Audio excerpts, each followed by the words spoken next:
rudisha maandazi yako kwenye dumu.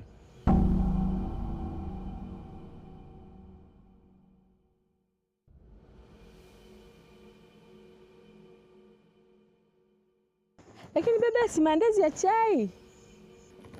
Haya sio maandazi.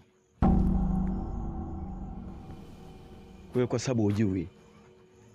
Ungekuwa na macho ya kuona, ungeyaona vizuri haya.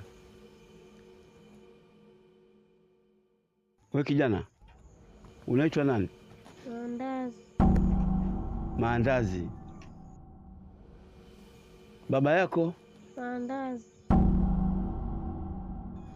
Mama yako? Maandazi.